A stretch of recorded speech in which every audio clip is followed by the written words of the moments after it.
Good morning, students.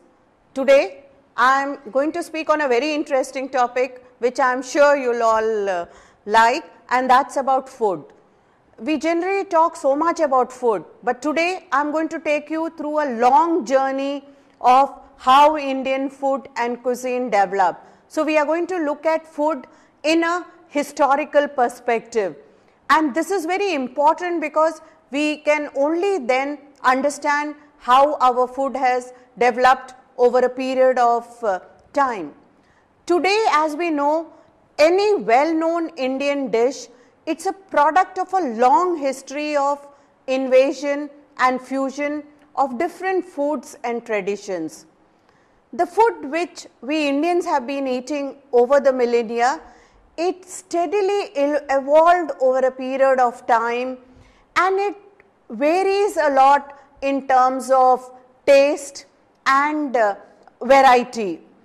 The food habit and the preferences of the Indians have changed in stages over the last 4,000 years. And if we go back into the history, right from the time of Indus Valley civilization to the Vedic times, and even as a result of the coming of the Buddhist period, the Jain thought, the Dharma Sutras, the Arthashastras, and the coming of Mughals, Europeans, all of them have added different dimensions to our food, and therefore it becomes very important to look at the whole growth of food in a historical perspective. Now, we have come to know a lot about the Indus Valley civilization through the excavations which have been carried out at Mohenjo-daro and Harappa, and we have found that they used wide platforms. You know, these were like wide scaled pounding platforms which were used on a very large scale by the state, and most probably the homes had small pounders which were employed in the home, and it was here that the pounding activities were carried out. We have also found certain flat metal and clay plates which resemble the modern day tawa, and a large number of them have been discovered from the Harappan sites, and this clearly shows that baked chapatis may have been known to the people from Harappa.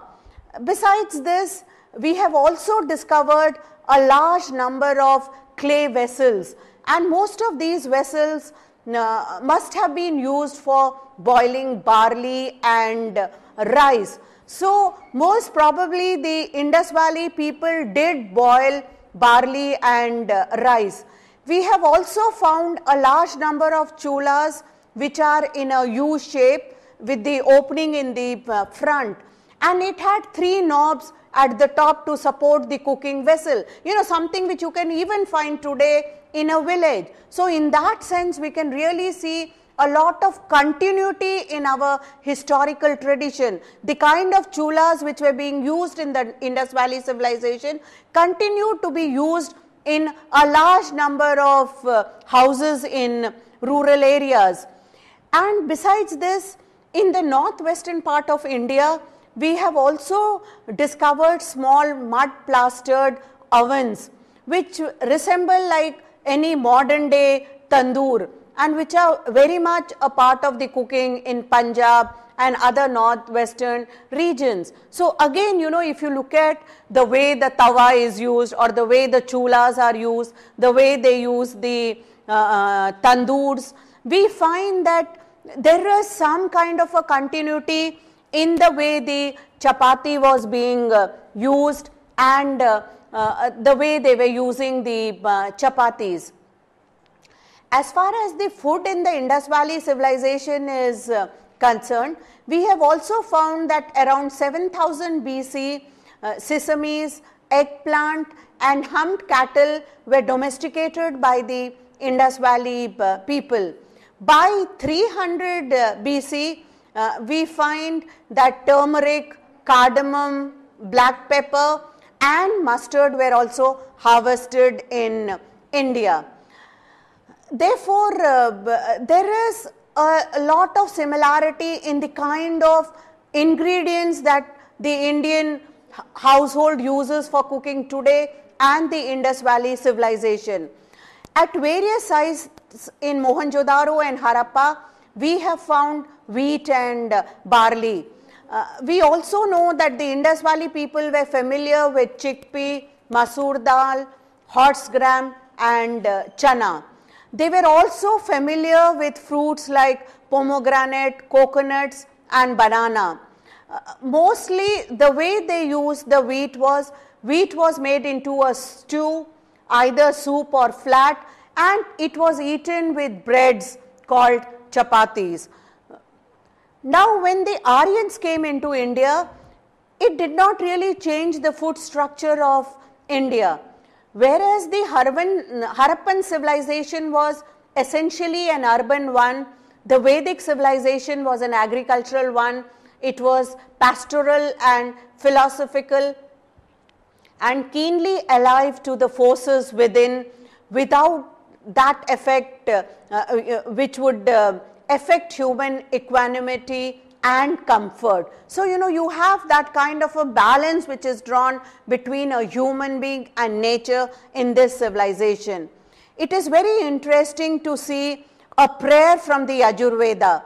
This is composed about 800 BC and it reads like this: "May for me prosper through the sacrifice, milk, sap, ghee, honey, eating and drinking at the common table, plowing, rains, conquest, victory, wealth, riches. May for me prosper through the sacrifice, low-grade food, freedom from hunger, rice, barley, sesame, kidney beans, vetches, wheat, lentils, millet, pansium grains and wild rice. May for me prosper through the sacrifice, trees, plants that grow with plowed land and that which grows in outplowed land." So, this is basically an ode to food, the kinds of crop they are growing and seeking for prosperity in the growth of these crops and also the human beings who are eating these crops. What is very interesting is that the Rig Veda mentions neither rice nor wheat, but there is a lot of mention of barley in the text. But the Yajurveda mentions all the three. It mentions rice, wheat and barley, and besides this, it also mentions panicum cereal, oil seed and pulses such as ashtamasha, that is the urad of present day, masoor, masura, that is the masoor, and mudga, the moong of present day, and kalya, that is the matar. So these are mentioned in the Yajurveda. The Aryan people depended a lot on milk and milk products for their daily food. Cattle was an integral part of the Vedic culture. We find a lot of reference in the Vedic literature to the milk of cows, though that of the buffalo and goat also finds mention. Dadhi, the present dahi or curds, was eaten with rice, barley and soma juice. Curds folded into fresh milk constituted a popular drink, the solid portion being termed as amishka and the liquid portion as vajina. This is similar to the lassi which we continue to drink. So, it is very interesting that when we talk about food, we can see a long continuous chain, So, the Vedic people were also using lassi to a large extent and it continues to be a very popular drink even today in parts of Punjab. Another modern day eatable is the Shrikarni or the Shrikhand as we call it. It is very much popularized and a favorite dish in Maharashtra. We find a lot of reference to Shrikarni or the modern day Shrikhand, which uses stained curds, crystal sugar and fragrant herbs which were used. The solid part of the cow ghee was called manda. So, we have a lot of reference to these. Besides this, we also have a lot of reference to buttermilk, which was in wide use, and it was turned into a seasoned dish called saga. Some of the ideas which we get on looking at the ancient Indians is that they were all very good farmers.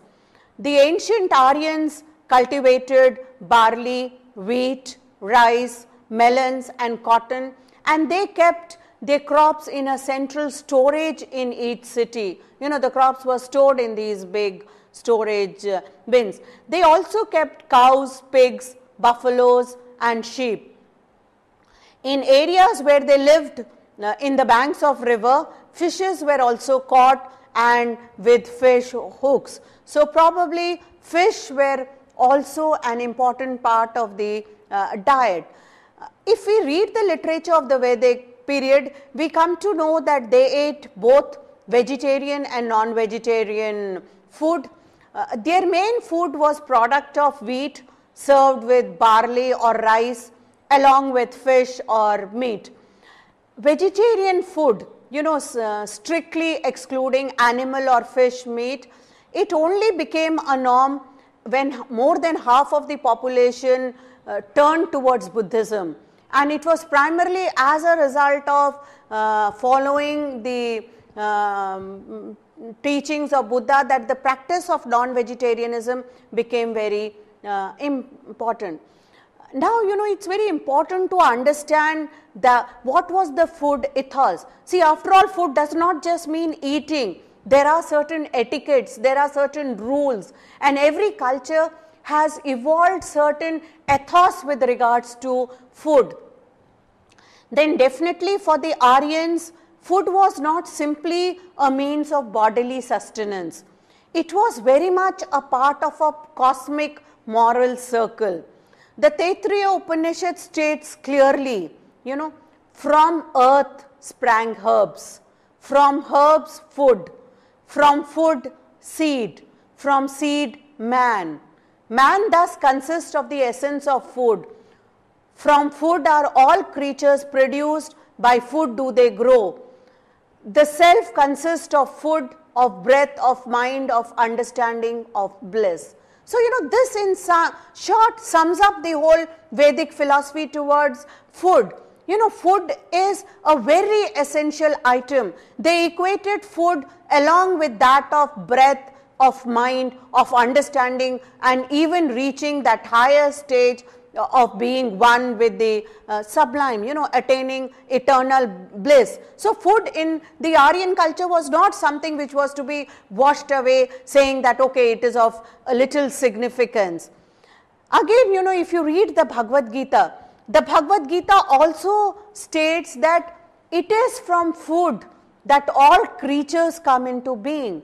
So, it also gives a lot of importance to food, and we find that in the great Aryan cosmic cycle, the eater, the food he eats and the universe all must be in harmony. See, unless these three elements are not in harmony, you cannot really have a healthy body. And there was a lot of emphasis saying that unless the body is healthy, you cannot have a healthy mind. And only within a healthy body resides a healthy mind, and then you could pray to reach the sublime. So, you know, the whole food ethos was something which was very important to the Aryans. It was only during this period that a number of rules regarding food came up into existence. And we find, you know, this whole concept of pollution became intimately woven to cooking and eating practices. For example, even today, you know, many of us, the women who work in the kitchen know that it is unthinkable for a housewife to taste the food which she has cooked. And this is something, you know, the whole rules evolved during the Aryan period, and it was really unthinkable for a housewife to taste any dish which she has prepared during the course of its preparation. Another rule which came up into prominence at this time, that water must never be sipped from a tumbler, but it should be poured in the mouth from above, since they felt that one's own saliva was something which was polluting. And another very important rule which developed was that water used for rinsing the mouth must be cast out. It should never be swallowed. And another important ritual which developed was that sprinkling of water had a strong connotation of purification. You had to purify the leaf before eating. And I am sure many of you are familiar with these practices. In many households, you would find your mothers or sisters or anyone who's cooking would never taste the meal in between. We never, swallow the water with which we rinse our mouth. And by and large, in many cultures, water is not drunk directly from the glass. And even today, in many restaurants, at least in the south I am familiar, when you go to a restaurant where they serve you food on a plantain leaf, you first sprinkle water and clean the leaf. So in that sense, we feel very happy that in spite of all our diversity in Indian culture, there is a kind of continuity which has come down to us historically. Now let's talk a little about the Buddhist period. What are the kind of changes that occurred with the coming of Buddhism? It's very important to understand that Buddhism, Jainism and Sikhism, they all crystallized out of a Hindu matrix, and therefore in terms of food and food practices, they had a large number of features which were very common with the Hindu ethos, and yet it also developed its own distinct elements. In the Lagvatra Sutra, Buddha is recorded as saying, and this is what he says, I enjoy the taking of food made out of rice, barley, wheat, mudga, baha, masura and other grains, ghee, oil of sesame, honey, molasses, sugar, fish, eggs and others which are full of soul qualities but devoid of faults. They were consumed by the Aryans and by the rishis of yore. So again, in this statement which is attributed to Buddha, Buddha is talking about the same kind of cereals which the Aryans were using, and he says that since they were consumed by Aryans, they were respected by the rishis of yore, and therefore this is the kind of food which even Buddha enjoys eating. But there were very strict rules which had developed with regards to eating of food, and by and large in the Sangha, the Buddhist monks were advised to eat solid foods only between sunrise and noon. They had to eat nothing between noon and sunrise till the next day. And it was strongly believed that if they followed this strict regime of eating food only between sunrise and noon and keep the stomach empty for rest of the time, it would lead to a lot of subduing of their passion. And only once your passion is subdued would you be able to reach a spiritual height. And reaching spiritual height was something which was very important to a Buddhist monk. And therefore, the whole rules in which the whole Sangha was following was that they would not eat food between noon and till the sunrise the next day. Again, another very important feature which developed was Buddha himself favored non-injury, and he was strongly opposed to ritual sacrifice. We have enough evidence for this, and yet there is again another evidence that Buddha permitted his followers to eat animal flesh, and this, the rule being, provided this animal flesh came out of a killing which was unintentional. If the animal had died maybe through a natural death on its own due to some other circumstances, and a human being had not killed the animal intentionally with the purpose of eating, then they could consume the animal flesh.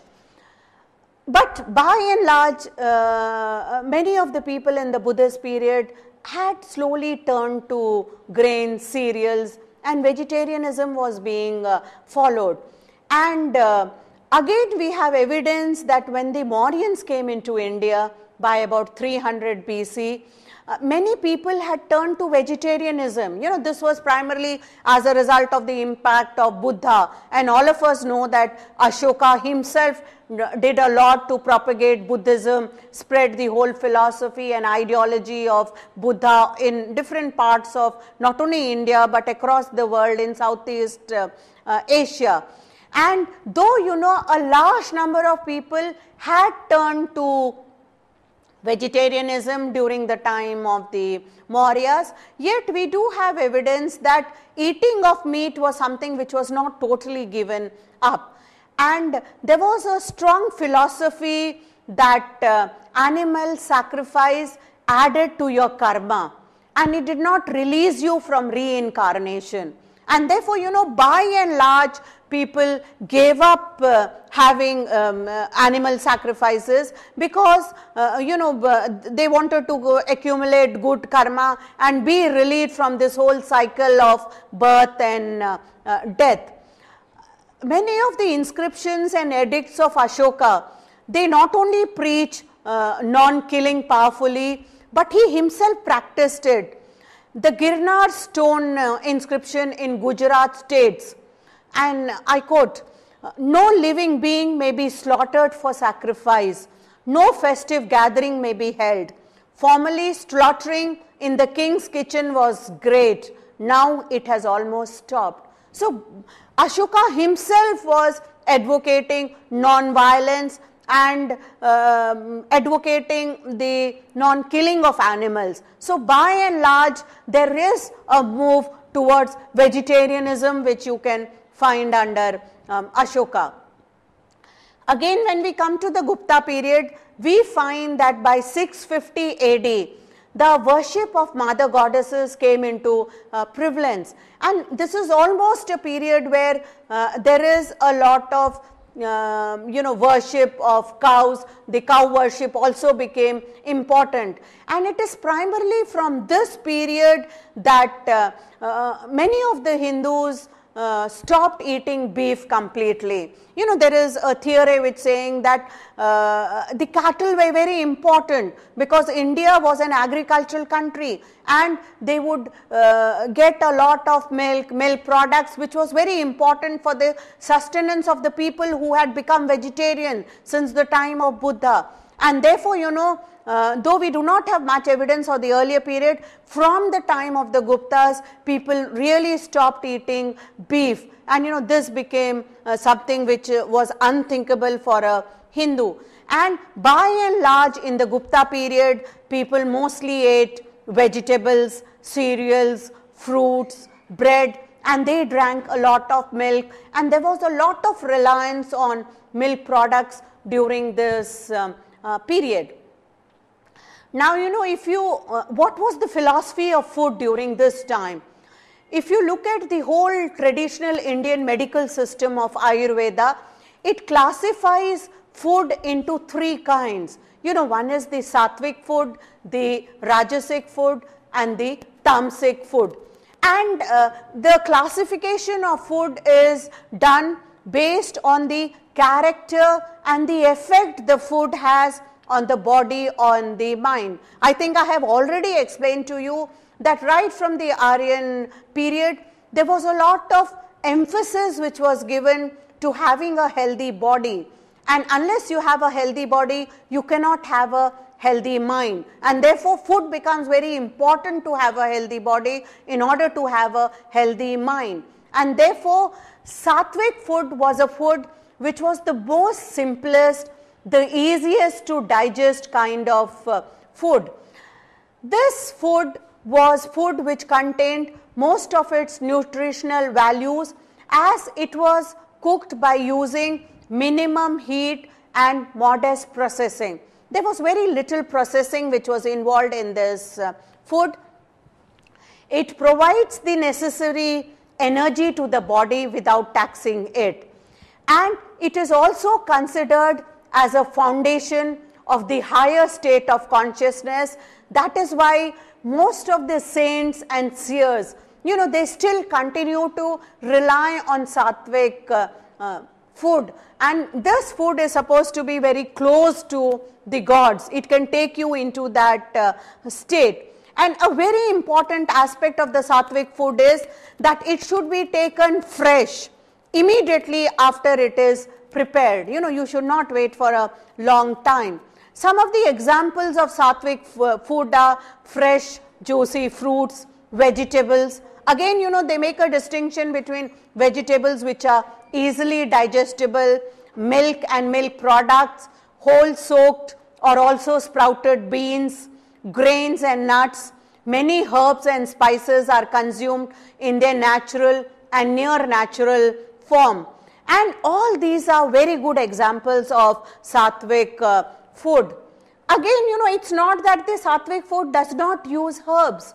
They also use herbs. And we find that some of the herbs which are recommended in a Satvic food are ginger, turmeric, coriander, cardamom, cinnamon, and aniseed. And these can be used in moderate measure in a Satvic food. So the Satvic food is placed at the highest level in the whole chain of food. The second category of food is the Rajasik food. The Rajasik food is rich in flavor, but it is very heavy to digest. It is only suitable for people who do arduous physical work. The examples of Rajasik food are vegetables which are cooked in excess butter with spicy and strong flavoring agents, and it is also cooked fresh. Rajasik food is rich in nutrients and with minimum dilution with water. It's more thick in consistency. Another important feature of a Rajasik food is it depends heavily on salt and sugar, and compared to a Satvic food, the Rajasik food takes a long time to digest because it is very heavy in its consistency. It does not consist of liquidy matter. And once a person takes Rajasik food, it calls for extended sleeping hours, and it is also sexually stimulating. And therefore, Satvic food which have been fried in oil too much, a Satvic food can also be turned into a Rajasik food if it uses too much oil, it is cooked for a long time, and it is eaten in excess.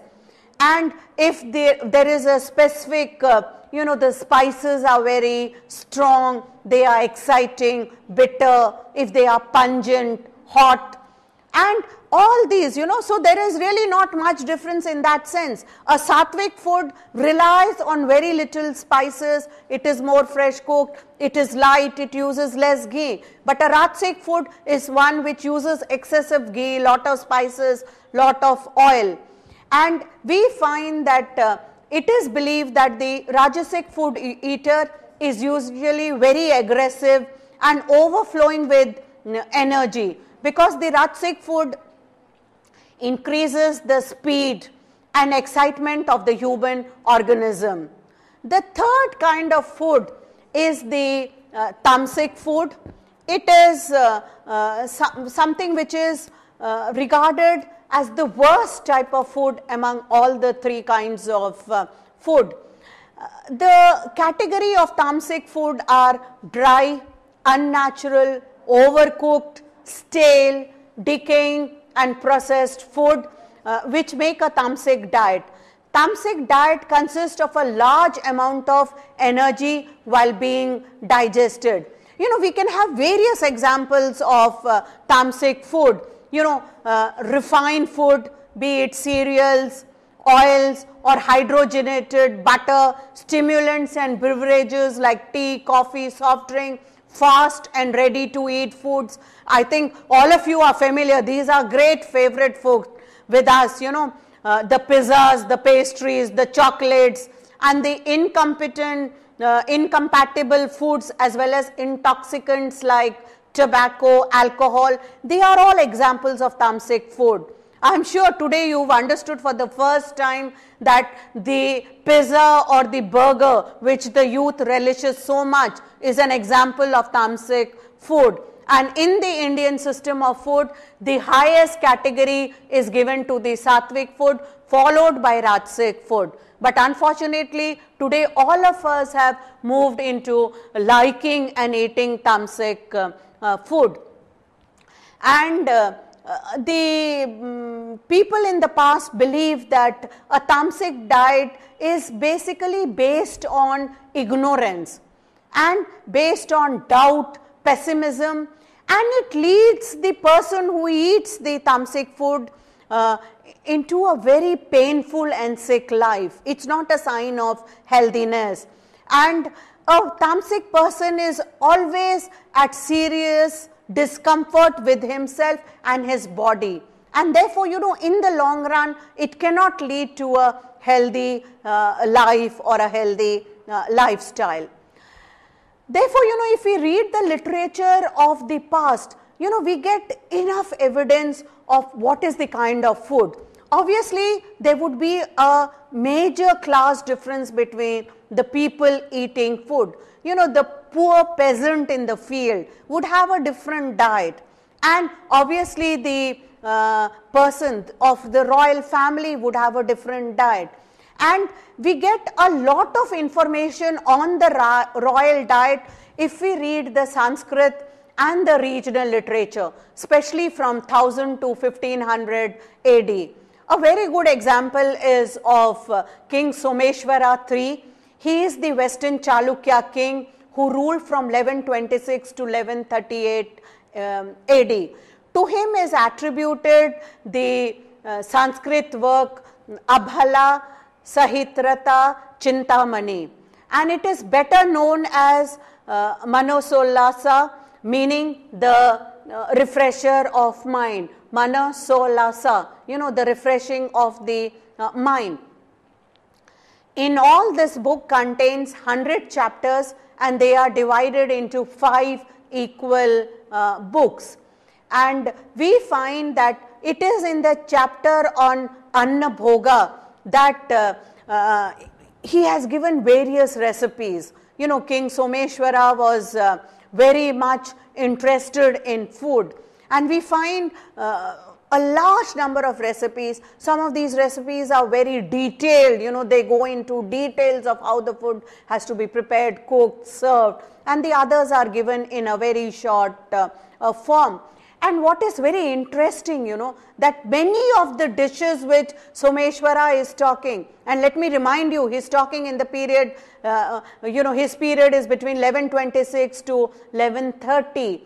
And many of the dishes which he talks about, their preparation, etc., they are very familiar to today's people, I am sure all over India, because we have developed a pan-India kind of a culture today, but they are very current in Kannada, Marathi and Tamil speaking areas. Now, what are the dishes that he is talking? The preparation he is giving is for making idli, for making desai, that is the present day dosha, the vadai, the vadas, the dahi vada, which is again a very popular dish, poli, vadia, shrikhand, feni and laddu. And I am sure all of you are familiar with all these eatables. So, the king is very familiar with them. He goes at length talking in detail about their preparations and how they are made. But again, what is very interesting in this book is, though the king does talk about the vegetarian food, he is more interested in non-vegetarian food. In fact, he pays more attention to the non-vegetarian food. And he makes a very interesting point.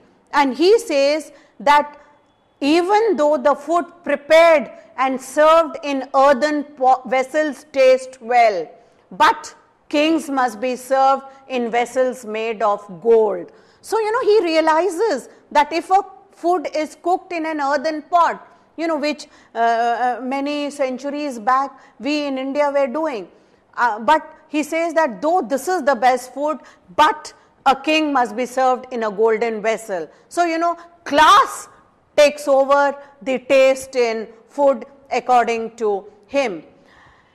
In his book, if we read his book carefully, we find that meat items have a pride of place.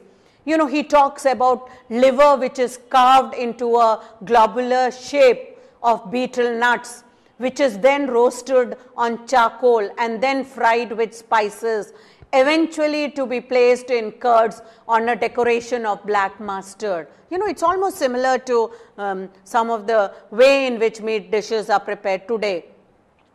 He also talks about roasted tortoise, seasoned fish, fried crabs, and saying, you know, these are the delicacies which he relishes. Again, in one recipe, he talks about pieces of meat being mixed with a paste of gram pounded with spices and fried.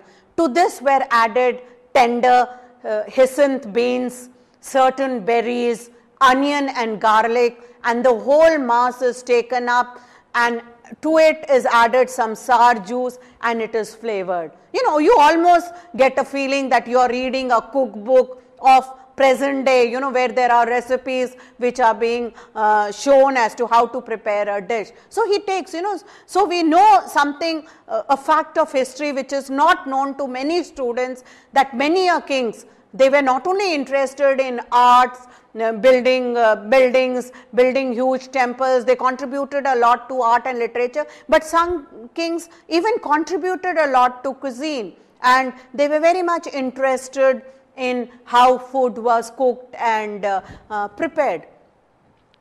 We get to know a large number of tastes which constituted a royal meal.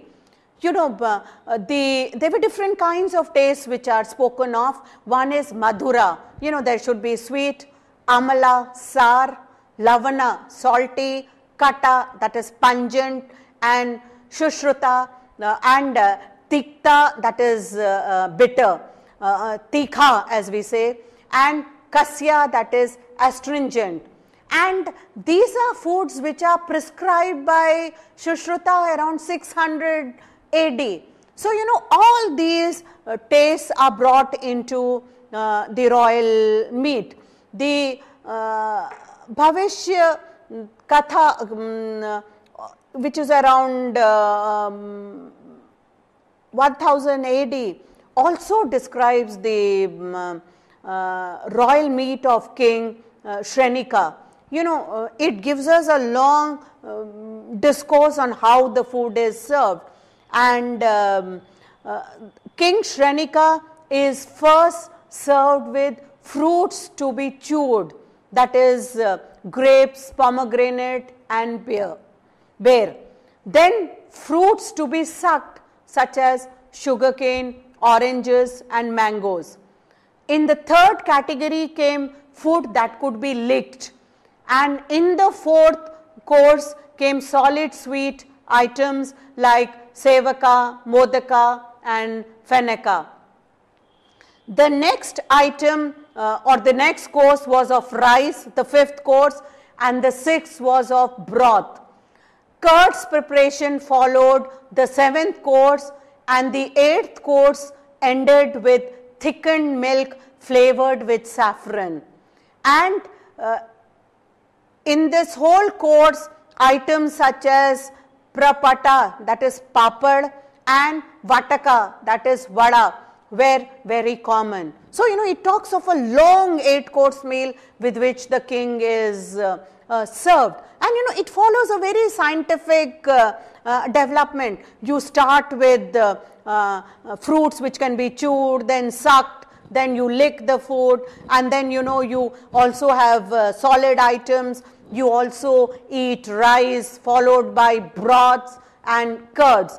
And even today, you know, to a large extent, the way South Indian food is eaten in India, it follows certain courses like this. You know, you start with dry vegetables, then you have the broth, and the meal always ends with curd. So again, this is an example of continuity in our food habits till today. Now, another very interesting development which occurs is with the coming of Islam. And definitely, this also changed the food habits of the people.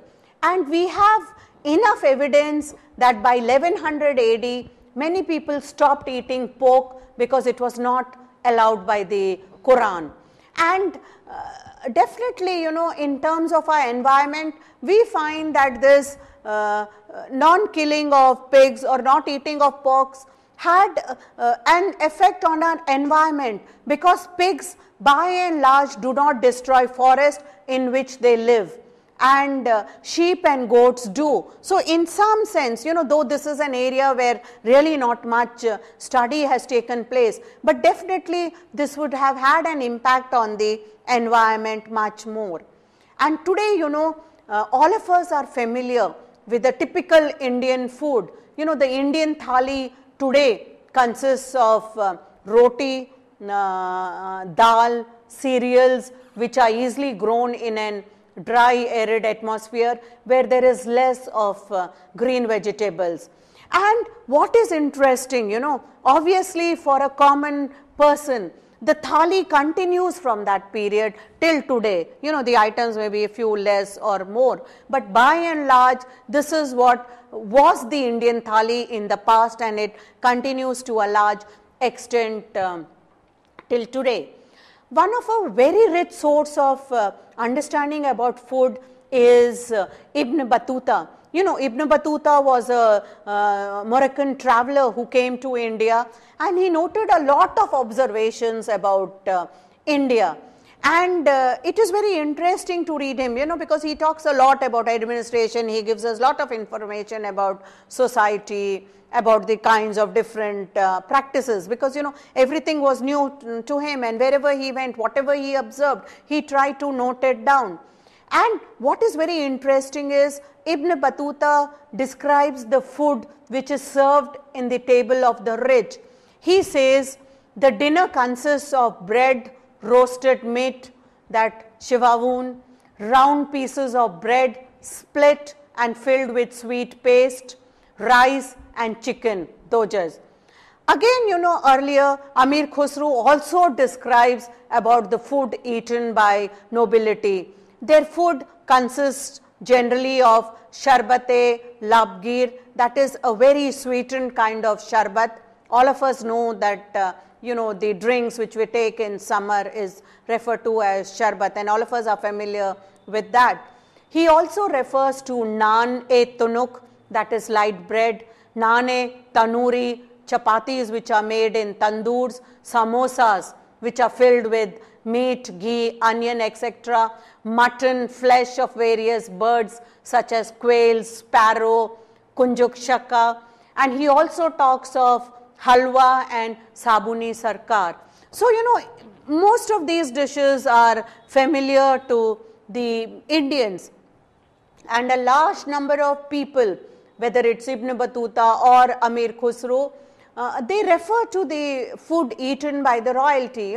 By and large, the kind of literature which we have for the medieval period in India, it is mostly focusing on the nobility. It talks about kings, and it does not give us much idea about the common persons, and so by and large they refer to the food habits, the table of the rich. Both Ibn Batuta and Amir Khusru also talk about people being accustomed to drinking wine. They refer a lot to the wine parties, and they say that after the meal they used to take tambol. Tambol is the betel leaf or the pan for refreshing the palate, and this is something which continues even till today. And another very interesting point which they make is that frequently nobles would eat together. See, unlike the earlier period where there are all these rules of, taboos of pollution and purity, and food is eaten individually, there is more communal eating in the medieval period, and most of the nobles would sit together, they would eat together. And another interesting point which they refer to, that after the food is being eaten, all the unconsumed food which is left over is distributed to fakirs and beggars. So, you know, the food is not wasted, it is distributed among these sections of society.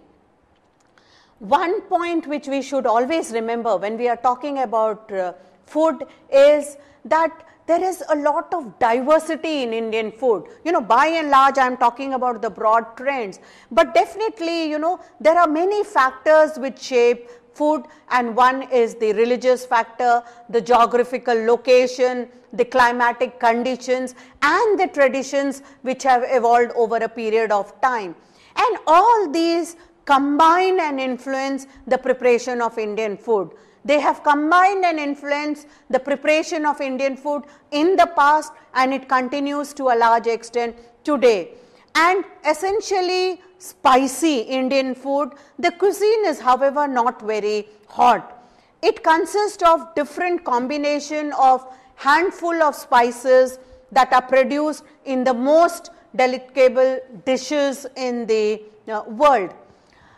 Another thing which is very important with the coming of Islam is that people started eating more and more fruits during this time.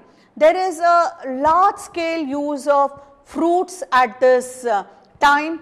We have a lot of reference to you know, citrus fruits like lemons and oranges, which were grown in large numbers, were eaten very frequently.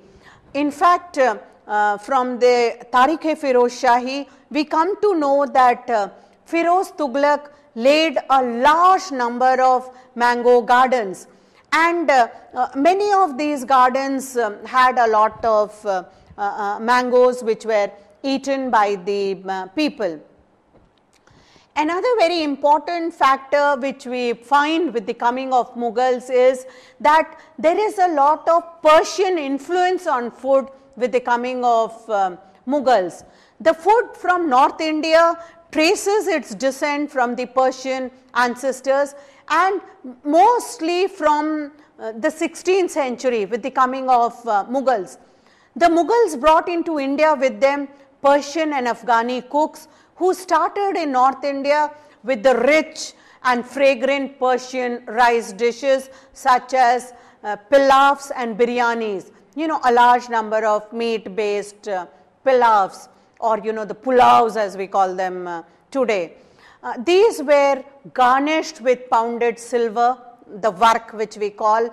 These dishes along with spicy kormas, which again became a favorite dish of the Mughals. You know, the spicy korma was braised meat in a creamy sauce, the koftas, the grilled spicy meatballs which were dipped into this gravy, and they used a large amount of kebabs of different variety, and all this kind of food, you know, the biryanis, the pilavs, the kormas, the koftas and the kebabs used to grace the table of the Mughal emperors.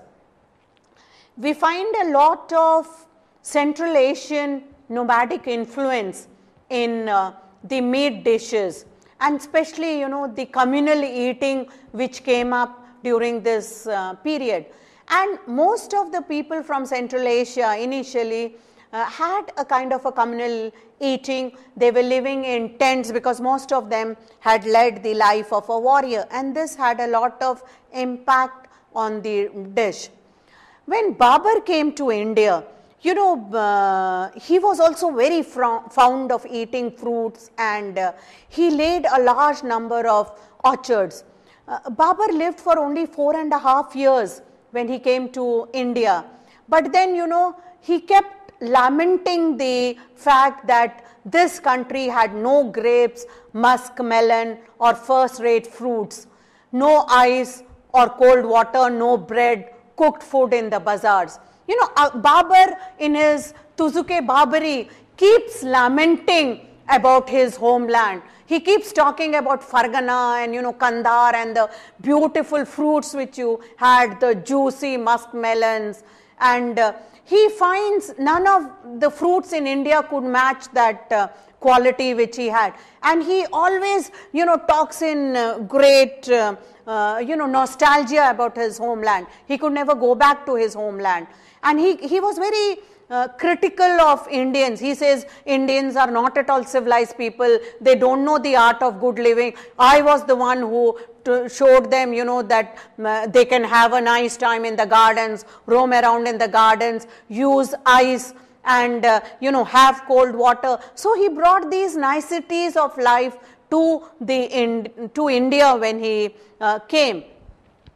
He makes a detailed reference to many of the fruits found in India. He says chironji is a thing between an almond and the walnut, and not so bad, he comments. So at least he has something nice to speak about the chironji, but he is very critical of the other kinds of fruits which he found no match to the fruits which were grown in his homeland. And again, another very important point which he says is the flesh of the Hindustani fishes is very savory. They have no odor or tiresomeness. The tiresomeness most probably meant that they didn't have so many bones so that you could eat them easily without being tired. But by and large, though Babar is fond of Indian chironji and fishes in a small extent, he is very alien to Indian food. He, in his heart, he continued to like the fruits and food of his own homeland, and he was never very comfortable with Indian food. And what is interesting is, though Babar remained very aloof to the Indian supper table, his son Humayun took to them much more easily, and he was introduced to new items. All of us know the political history of Humayun, that he had a very difficult time. He had lost his kingdom, and he spent a lot of time wandering around when Sher Shah Suri occupied the throne in Delhi. And we come to know that Humayun also gave up the eating of animal flesh for some months, especially during the period when he was campaigning to recover his throne. And after much reflection, he decides that beef is not a food for the devout. And it's very interesting, to see how the Mughals are slowly being Indianized, and the process completes with the coming of Akbar. And he gives up beef to a large extent. And it is primarily with the coming of Akbar, through his book, the Aine-Akbari, that we know that of many new recipes, oven and other kinds of new recipes which are brought into India. And many of these came into India through the Mughal courts. Aine-Akbari describes 3 kinds of classes of cooked dishes. It says the first one is called safiana, and it is consumed on Akbar's day of abstinence. And Akbar would abstain from eating meat on certain days. And on this, the safiana food, no meat was used, and most of the dishes are those which are made with rice, zard, biranj, khushka. It would be something like khichdi or sheer birans. And it would either be of wheat, that is chikki, there would be dal, palak saag, halwa, sharbat. And I am sure many of these terms are familiar to you. We continue to eat khichdi, it's a very popular dish. Sharbats are very common, and palak saag and dal, these are all very important part of a diet. So these were food which were called the safiana. It's almost like the Satvic food which I referred to earlier. And it was consumed on days, when Akbar would either, worship a pir, on birthdays, where he would not eat meat. The second class of food comprised of that in which both meat and rice were used, and it was primarily food like pulao, biryani, shula, shorba, or meat and wheat, that is harissa, dishes, meat dishes made with wheat, such as harissa, halim, khushka, khutab or samosa. Or it could be even dishes made with rice along with meat and rice, such as biryani, pulao, etc. The third category of food which Ain-e-Akbari refers to is the meat which is cooked with ghee, spices, curd and eggs are used in this. And he talks a lot about dishes such as yakhini, kabab, do pyaja, dam fukat, kalia and malugruba. So, and many of these dishes can be found in restaurants. Another major contributions of the Mughals was that they contributed kulfi to India. Kulfi is still a very popular sweet dish. It is almost an equivalent to an ice cream. And kulfi was made at courts. Obviously it was not eaten by the common people. These delicacies were primarily for the upper class people. And it was made at court by freezing a mixture of khoa, pista nut and saffron. And it was put in a metal coal, and after sealing the top, it was only open on the top with dough. The only difference is that today mostly kulfi is made in either a plastic or an aluminum cone. These were still not discovered during the Mughal period. So they used the cone made of different kinds of metal. But kulfi is something which is a contribution of the Mughals. Another dish which is attributed to Jahangir, and again it's a very favorite dish, is the Falooda. And Jahangir enjoyed meat, unlike his father or grandfather who remained either, abstained from eating meat on particular days or gave it up for a certain period of time. Jahangir enjoyed eating meat, and he also popularized the Falooda. The Falooda was a jelly which was made from boiled wheat. It was strained and mixed with a large number of fruit juices and cream, and then it was served. So definitely, if you look at the food from 16th century, we find that the Mughals were great patrons of cooking.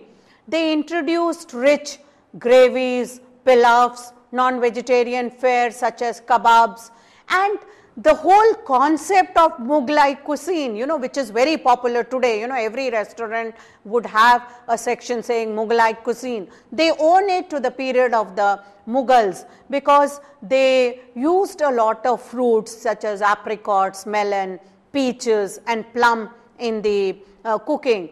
And we had lavish dishes which were prepared in the Mughlai, the so-called Mughlai way as we call it today, during the reign of Jahangir and Shah Jahan.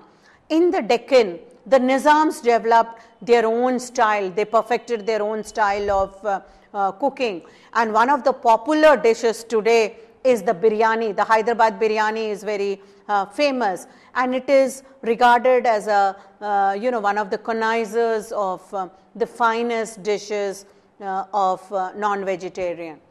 Now, by the end of 16th century, a new development takes place in India, and you have the Europeans who are coming in. So now let me talk a little about the impact. Obviously, when a new culture is coming, when new people are coming into India, they are also going to contribute to their food, to the existing food. And when the Portuguese came into India, they brought food from the new world. They brought for the first time potato, tomato, tapioca, groundnuts, corn, papaya, pineapple, guava, avocado, rajma, that is the kidney beans, cashew, sapota, the chiku, and of course capsicum and chili. And all these foods came up with them at that time. And most probably we also hear of cauliflower and cabbage. These came from Europe or Latin America, And we find that definitely, you know, a kind of cottage cheese is attributed to the Portuguese. They brought with them cottage cheese. And we find that slowly, you know, the kind of, we also hear of chana of Bengal and Orissa, which became a very important ingredient in many of the Bengali sweets. You know, the Bengali sweets like sandesh in its modern form, or the rasagolla, the kheer mohan, the mochak, the pantua, sita bhog, chena puda, and all of them, you know, use chana to a large extent. And this was something which became very popular during the time of the Portuguese. The Portuguese brought a lot of fusion in our food. You know, the Portuguese word for grain was garo, and it was taken up to describe the Indian pulses such as Bengal gram, chana, which I referred to, horse gram and other grams. So, you know, there is a lot of fusion in Indian food. While the Arabs and Central Asians brought bajra, jawar, lobia and forms of bread, roti into India, the Portuguese enriched Indian food through their diverse introduction. Even today, you know, when you eat aloo puri, I want to tell you to remember that in eating the aloo puri, we partake a part of food that is produced from West Asia to Latin America. You can see that long chain which connects our Indian food. Now, let me talk a little about the Europeans who came and settled, you know, the English who came and settled. The early Europeans also had lavish tables, and if you read, you know, Mandelsloh and Mandelsloh is writing in 1638, and talking about, you know, the dishes being served, he points out that there were 15 or 16 dishes of meat besides desserts in the house of the president of the English merchants of Surat. So he's talking of a very you know, small region in Surat, and the president of the merchants of Surat, and you have more than 15 or 16 meat dishes which are being served, along with, you know, different kinds of naan, chapati, etc. So obviously it's a very lavish table which is laid. Another very interesting writing which we get is from 1780, and Mrs. Eliza Fay, you know, she is a lawyer's wife, and by profession she is a dressmaker. She makes dresses, and she writes in her diary, she says, "We dine at 2 o'clock in the heat of the day." You know, India is very hot for them. So we dine at 2 o'clock in the very heat of the day, a soup, a roast fowl, curry, rice, a mutton pie, 4 quarters of lamb, a rice pudding, tarts, very good cheese, freshly churned butter, excellent Madeira, which is very expensive, but eatables are very cheap. So, you know, she talks about drinks being expensive, but food being very cheap. So they obviously had a very heavy lunch at 2 o'clock. However, when we look at it, you know, it was not so easy to prepare so many dishes. Obviously, all these European officials had a huge array of servants or khidmat guards, as they are referred. And many of these khidmat guards continue to work in the kitchen from morning to evening, preparing a large number of these dishes. And obviously, after having such a heavy lunch at 2 o'clock, it was followed by a siesta, because you had to take rest.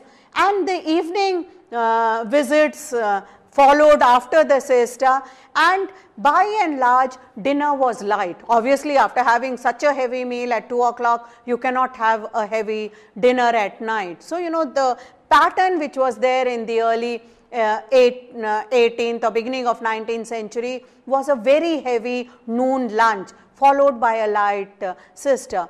But however, you know, by the turn of the 20th century, we find that the total eating habits of the people had changed. The midday meal becomes very light by this time, and by 1910 we have on record that the lunch consists of a pea soup, a roasted chicken and tongues, bread sauce, potato, cheese macaroni and lemon pudding. The male meal of night is now moved to 8 o'clock in the evening, and by 1909 Maud Divers declares, you know, India is a land of dinners and England is the land of 5 o'clock teas. All India is in a chronic state of giving and receiving this form of hospitality. So many of these European officers who came, in England tea continued to be very important, having the evening tea, and people socialize over the tea. But in India, you know, dinners became very important. So the dinners are shifted to late night, and today also we follow the same practice. You generally have a light meal during lunch followed by a dinner which is late at night, and it is this kind of a attitude which we continue to have about food. Now the Indian food, whether it is the robust fare of Punjab or the northwest frontier or the delicate flavors of South Indian cuisine, was by and large, you know, to the Europeans only food of the natives. They, you know, to them, they, you know, they had this whole theory of a white man's burden. They had come to India to govern India, to rule India, and the only reason they were getting close to the people, trying to know about their culture, was in order to get a better understanding of the people whom they were ruling. But at the back of their mind was this whole philosophy of the white man's burden, the whole you know, theory of trying to civilize the barbarians. And therefore, you know, whatever foods the Indians were eating, to them, you know, it was the food of the natives. To them, the natives ate pungent, chili spiked curries and rice or roti like some uncivilized pagans. You know, the Indians were still not using a lot of cutlery, forks, etc., which was very common with the Britishers. The Britishers were in India not to learn, and they, as well as the other Europeans here, were to civilize the people, the backward masses of India. And therefore, you know, they were looking down upon food of India, but a natural corollary to this, you know, adding on to this. And we find that the Mem Sahib, you know, the housewife, whether they are British, French or Portuguese, they employed a large number of Indian khansamas. They had a large array of khidmat guards who were working. They had a large number of cooks and bearers, but they taught them their own cuisine. They taught them their own way of cooking rather than eating Indian meals at innumerable parties and family dishes. And by and large, many British officers and the civil administrators looked upon the native cuisine as something which was unhygienic, unpalatable, because of the high content of spices and herbs. And it is very interesting if you read the accounts of many of the kings at that time, you know, who were throwing lavish party for the British officers. They also started employing a large array of the cooks who could cook Western food. So in an Indian table, when a prince was giving dinners, you know, you had an array of Indian food which was served, but you also had an equal amount of the British food which was served. And therefore, in that sense, you know, the British made very little contribution to Indian food. And whether it is fish and chips or Yorkshire pudding, you know, the contribution which the British made in the form of fish and chips or Yorkshire pudding, you know, it fails and it pales in comparison to what we got from the Arabs, the Portuguese and the Mughals. But definitely one area where the British contributed a lot was in the area of apple. They brought in some of the best apples to India. And we find that there is a local variety of apple which are recorded to have occurred in Kashmir. We have reference to the period 1100 AD when it is called Amri, Tarheli or Maharaji. And there is also a reference to Dalhara where it talks about a bear which is as big as a fist and very sweet, and it is grown in northern Kashmir. So most probably this is referring to the apple as we know it today. So they were familiar with some kind of an apple, but it was the colorful British Frederick. He is popularly known as Pahadi Wilson. He contributed a lot and he established a flourishing apple farm in Gadwal where they grew rich and red and juicy apples. They are known as Wilson apples till today. Then Himachal Pradesh became a very favorite place for growing apples, and there was a systematic effort by the British to see that apples grow in Himachal. The British had come from a cool land, in Britain or London, and they found the climate in India very hot. So they would move into cooler places like Shimla during summer. They tried to rule. And some of the hill stations of India like Darjeeling, Dalhousie, and places like Lansdowne, Shimla and Nainital, these became the favorite places of the British. They found a lot of similarity in the climate of the hill station in India and the climate back home. And therefore, they brought in, they developed systematically the apples.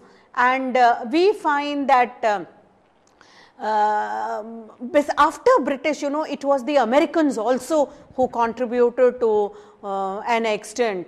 And especially, today we know America only in terms of importing to India its pizzas, burgers, French fries and the colas. But I think as students, it is important to remember that the Americans also brought to us apple. And the most important American is Mr. Stokes, and he settled in Kotkar near Shimla. He also married a local Himachali women, and in 1920s he started an apple orchard there. He taught the people how to grade apples, how to pack apples, and he also took a lot of interest in marketing. Those of you would read his autobiography, he does not look like an American. He adapted the Pahadi way of dressing, the cap, the shirt and the dress of the Himachal, and his children were also given names after the Himachali names, and he made the apple very popular in Himachal, and from here it traveled to different places. We have the colonial rulers were never known for their linguistic accuracy, and it's very difficult to point out from where the British got the term curry, K-A-R-I as they spelt it. Today we say C-U-R-R-Y. But, curry is referred to as the sauce or the tarkari of a North Indian dish. A dish which is made with gravy. But curry became a very popular item with the British. And slowly, initially the British were very hesitant. They didn't like Indian food. But over a period of time, when they settled for a long time, we find that they became very comfortable in Indian food. And we find that especially when they attended the Shikar festivals, which a large number of Maharajas had organized for them, there would be lavish royal meals served at this sites, it would be an opulent, there would be chandeliers, huge dining halls, and a large amount of the riyasati food was served. You had all these turbaned waiters, you know, all dressed up in the best finery. The food was served in gem-studded or gold and silver vessels. You know, each Maharaja was trying to outdo the other, and they were known for their, you know, India is known as a land for hospitality. They bent backwards in trying to please the British officials, and they had these lavish dinners which were organized, followed by shikar. They would go out for 3-4 days, you know, they would have elaborate lunches, and therefore we find that throughout the colonial period many new hybrid cuisines came into India. And some of these developed by innovative Khansamas who tried to mix the British cuisine with the kind of Indian dish. Some were innovated by the Mem Sahibs who were taking care of the whole kitchen. And we find that slowly, you know, they started liking food which was a combination of the British, French and the Portuguese food. It was definitely a legacy of the Raj era that today, you know, we have remnants of the Anglo-Indian, Indo-French and the Indo-Portuguese cuisine which is very much alive in India. And these flourished in parts of India, in Britain or Europe, where, you know, the memories of the Raj linger on. And naturally, you know, when the British left India, when India became independent, by this time the British had fallen in love with the Indian flavors, whether it is the Sahib or the Mem Sahibs. They loved the flavors of India, and naturally when they went back to their homeland, they always took with them you know, either the cooks from here or they would carry a mix of spices, and they sprinkled it on the British food which to them appeared to be very staid, and you know, they tried to let's say pep it up by adding some of these spices. And it was, you know, at this time that curry became very popular. They used curry powder, and even today in London and parts of British, you know, they understand Indian food as only curry, you know, something which is cooked in a sauce. Definitely, you know, during the British period, a kind of mini revolution occurred, and there were changes in the food and eating habits of the high sections of Indian society, and we find that the tastes of India are slowly changing, and the affluent Western Indian families now started eating on dining tables. They started using a lot of cutlery like forks, spoons, knives, and they added to their menu at least one of the Western dishes like baked dishes, cakes, puddings and ice cream. You know, this became an important part of the menu of the upper classes. And again we find that the food, you know, though it is cooked in their own style, it also included certain acceptable Western items which became part of their daily diet. Now, you know, when I come to the modern period, let me also talk a little about the Chinese influence which is there on our food. And it was not only the Europeans, you know, people like the French, the Dutch or the Europeans who had come to India influenced our food.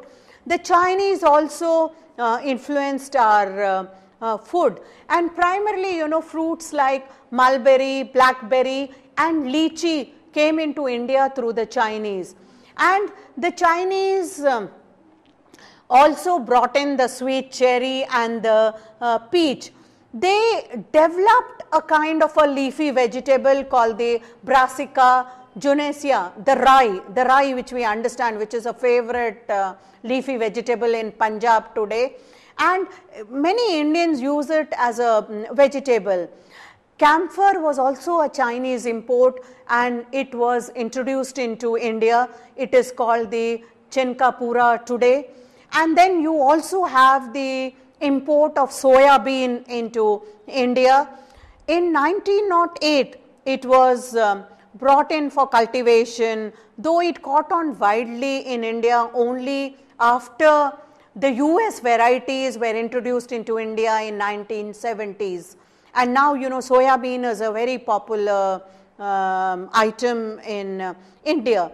And in spite of all this, you know, the most precious introduction to China was the chai, the tea which we drink. You know, today you cannot imagine getting up in the morning without your cup of tea in many households, and this is definitely a Chinese import.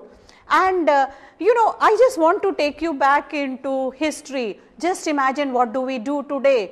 You know, we get up in the morning, we pay obeisance to the Arab by drinking a cup of coffee which was brought into the 60s, and we pay obeisance to the Chinese by drinking a cup of tea which was introduced by them. So we own a lot of you know, our food habits to different cultures, different people. Yet another point which I want to talk about when I talk about food is, however, the large mass of Indian population, you know, it was still very much dominated by caste and religion, and it riddled Indian society, and it maintained to a large extent the original food barriers, and they ate you know, in community or the regional food which was a legacy for generations. And caste and religion are the main dividing partitions of Indian society, and therefore, you know, the food which is eaten by these different communities based on caste, on religion, it follows a major divide of these religions. And only it was after independence that Indians realized that we are one nation and we have to work towards a homogeneous culture. And there was a kind of a, you know, development of a pan-Indian culture, where there is a lot of emphasis on lifestyle and national awareness. And the days of the British, you know, the last days of the British, where they followed a policy of divide and rule, sections of citizens were kept separate, you know, caste played a major dominant role. I think though these problems still linger, you know, region continues to be important, caste continues to be important, but there is a realization that we have to move about this. And in that sense, we find that food plays a major role, because the youth have really taken over to a large number of food. And by this time, the French had vacated from Pondicherry, Mahe and Karikal. The Portuguese were soon out of Goa, Daman and Diu. And therefore, you know, you had the first signs of a massive food revolution which started in Mumbai. It became visible in Mumbai, one of the most cosmopolitan cities in India. It welcomed hordes of Sindhis and Punjabi refugees who had migrated into the city. They entered the building film industry and they began to assert their culture in the whole metropolis. And we find that the Punjabi dhaba food, which had come from the northwestern frontiers, became very popular in Mumbai around the 60s. The Mumbaiites, who had hitherto relished only non-vegetarian food in the many street corners of the Iranian restaurants, and the khanawalas who were serving fish and mid dishes of the Konkan coast and Goa, they pounced on these luscious kebabs and tandoori cuisine, which was a very new and exciting development. And today, if we look at it, our food is definitely, you know, it is pronounced with the use of lot of spices, a common culinary thread of unifying local cuisine, which includes the prominence of flatbread and a greater use of dairy products than anywhere else in Asia. Breads are made with wheat, rice, ground legumes, depending on which part of the country we are talking about. There is a lot of use of milk, cream, yogurt, buttermilk, cheese, etc. There is also a lot of geographical differences which come up in food. Northern Indians tend to use their spices grounded with the southerners, start with whole spices and then grind them into a paste. So more whole spices are used in North India. In South it is more, you know, the paste which is used. And there is a lot of you know, onion and garlic which is used as ingredient in cooking in different parts of India. The South is the land of rice, while Northerners rely on wheat and other grains. Except for Kashmir, high in the Himalayas, which produces some of the best rice, the basmati rice. And we also have cooks of the tropical South which make use of heavy use of coconut milk, the ingredients which are rarely seen in the North. There is a lot of use of tamarind in the South, which is not used so much in the North. And areas which are closer to the waterways and the sea, they rely a lot on fish. And therefore, you know, Bengal becomes a region of fish lovers and preferably of the, you know, the fresh variety. Besides, you know, caste, region, religion also plays a major role in food. And you know, the whole Indian food ethos is determined by religion. Centuries of Hindu practices have had a lot of, and their whole belief in reincarnation have had a lot of impact on some of the most delicacies vegetarian cuisine which is created in India. For proteins, the Indians rely on a large variety of legumes, both whole and split. They are mixed with grains, boosted by vegetables and dairy products, and they are spiced to the maximum, and they provide a wholesome diet. Just as, you know, the Japanese sushi relies on the freshness of meat, the Chinese food relies on a variety of sauces. The Indian food relies on the right mixture of flavor and taste, and this comes about with the result of the spices which are used in cooking. Spices have always been considered to be India's prime commodity. We have a large number of spices which are not only used in food but are also a part of the medicine, and they are known for their flavor and taste. I am sure all of you know, your mothers must have told you to drink hot milk put with some haldi, you know, turmeric if you have hurt yourself. You know, and you have a large number of these kinds of spices which are an integral part of our food, which also are used in medicines. Ginger is said to have originated in India, and it was introduced to China over 3,000 years ago. And in India, a knob of fresh ginger is either added to tea, and it is believed to relieve you of sore throats. It is said to help you in dealing with cold, and it also has certain aphrodisiac properties. Turmeric is again seen as a splendid herb, you know, against spice against skin diseases. Neem leaves are also used to guard against smallpox, and therefore, you know, I would just sum up by saying that, you know, Indian cuisine is amazing. I have taken you through the long journey of how our food has developed, right from Indus Valley civilization to Aryans, where we had the whole ethos which developed, and then, you know, food which becomes more and more vegetarian during the Buddhist period, followed by Mauryas and the Guptas, which become, you know, more and more, you know, India moves away from beef eating. And then the coming of Islam, you have the kind of Mughlai food which is introduced. The Portuguese and the French also introduced their cuisine. And initially, while the British are very hesitant, they don't like Indian food, to them it is a food of the natives. But in the long run, you know, the Mem Sahibs fall in love with the Indian food, and they develop their own way of curry. Besides this, you know, we've also had a lot of American impact on our food, you know, the apples which I introduced. You also have a Chinese impact, the tea which is introduced, along with the coffee introduced by the Arabs. And so, you know, the food which we partake today has evolved over a long period of our history and culture. Thank you.